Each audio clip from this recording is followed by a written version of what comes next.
ওরা যে এই দীর্ঘ 2.5 মাস থেকে 3 মাস রিহার্সাল দিয়ে বইটা করার চেষ্টা করছে এবং ভুল ত্রুটি সমস্ত কিছু পেরিয়ে আজকে মঞ্চস্থের কাছে এগিয়ে যাচ্ছে, এর জন্য ওদিকে আমার অসংখ্য ধন্যবাদ।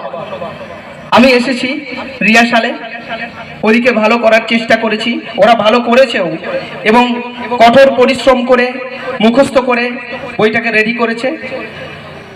এরপর যে জন্য আজকে যাত্রাটা হচ্ছে, মা দুর্গার চরণে জানাই শত কোটি প্রণাম। ওনার কৃপাতেই সবকিছু, ঈশ্বরকে বাদ দিয়ে আমরা কেউই নয়, ঈশ্বরকে বাদ দিলে আমাদের কোনো কিছু সম্পূর্ণ হয় না।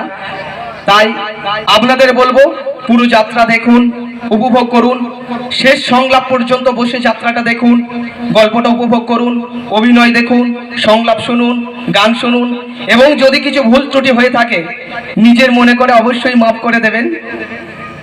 ভাই মনে করে, সন্তান মনে করে, নাতি মনে করে, যে যেমন সম্পর্কে আছেন নিজের মনে করে মাফ করে দেবেন। আশা করি ভবিষ্যতে আরো ভালো করার চেষ্টা করব। আস্তে আস্তে আপনাদের ভালোবাসায় সহযোগিতায় এইভাবেই এগিয়ে যাচ্ছি। তো বিশেষ কিছু বলবো না, যাত্রা আর কয়েক মিনিটের মধ্যেই শুরু হবে। শুধু বলবো এইভাবেই গ্রামগঞ্জে আবার যাত্রা ফিরে আসুক। যাত্রার যে নবজাগরণ ঘটেছে করোনার পর থেকে, এটা অব্যাহত থাকুক, চিরাচরিত এইভাবে যাত্রা চলতে থাকুক। আর বিশেষ কিছু বলবো না, গ্রামগঞ্জে শহরে সব জায়গাতেই হোক অ্যামেচার অপেশাদার যাত্রা আরো বেশি বেশি করে হোক, এটুকু বলেই। আর একটা কথাই বলবো, জয় যাত্রার জয়,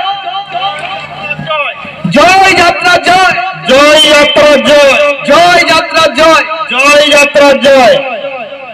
এই কথাগুলো বলে আমি আমার ছোট্ট বক্তব্য শেষ করছি। আপনারা থাকুন, পুরো যাত্রাটা উপভোগ করুন। আজকের যাত্রা পালা পিতৃ হত্যার বদলা নিলাম।